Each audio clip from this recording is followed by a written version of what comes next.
Huwag kayong magmamahal ng tambay kasi di nyo mararanasan ang magandang buhay. Oo, hindi namin kayo mabibigyan ng magandang buhay, ate. Pero ito lang ang aming may pagmamalaki. Pwede ka namin bigyan ng magandang lahi. Bulbul ko na kulot, nangangati pag di kinaka mo. Hoy ikaw! Huwag kang magmamahal ng tambay! Wala yung hanap buhay! Porket tambay at walang hanap buhay, kailangan wag nang malin. Minsan nga kami pa dapat nung piliin. Kasi kahit wala kaming hanap buhay, nakakatulong kami sa aming barangay. Kasi pwede namin itago ang yung nanay kapag dumadating ang kanilang bumbay.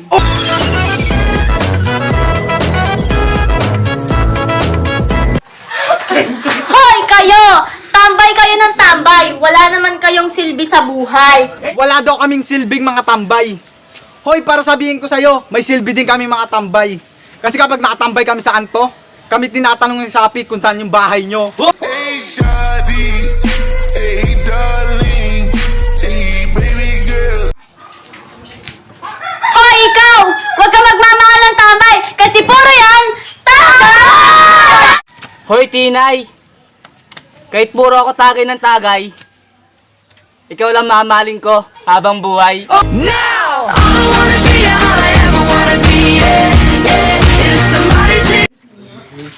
Hoy! Huwag kayong magmamahal ng tambay!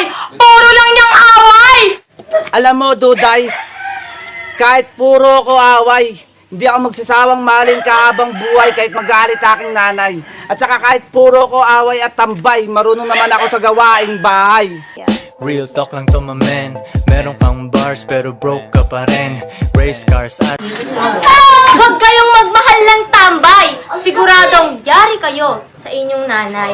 Pag ako talaga minahal mo, pagsisisihan mo, kasi hindi ako marunong maglaba, tsaka maghugas ng plato. Hayop ka inasal, ang tagal ng kanin at ng sabaw.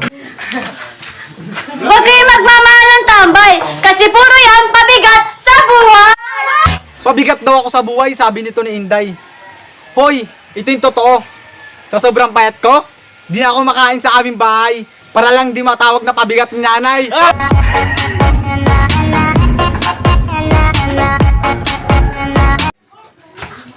Huwag kayong magmamahal ng tambay! Kasi puro yan pasarap sa buhay. Puro daw ako pasarap sa buhay. Sige nga, palasap, para matikman ko na yung tunay na sarap. Di ba napatikim kahit isang saglit? Oo, hindi namin kayo mabibigyan ng magandang buhay, ate. Pero ito lang ang aming may pagmamalaki. Ito na lang nga po magsalita daw.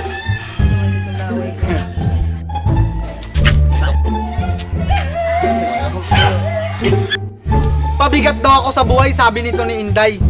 Hoy, ito yung totoo. Para sabihin ko sa'yo, nakalimutan ko yung sasabihin ko. Pabigat daw ako sa buhay, sabi nito ni Inday. Hoy, ito yung totoo.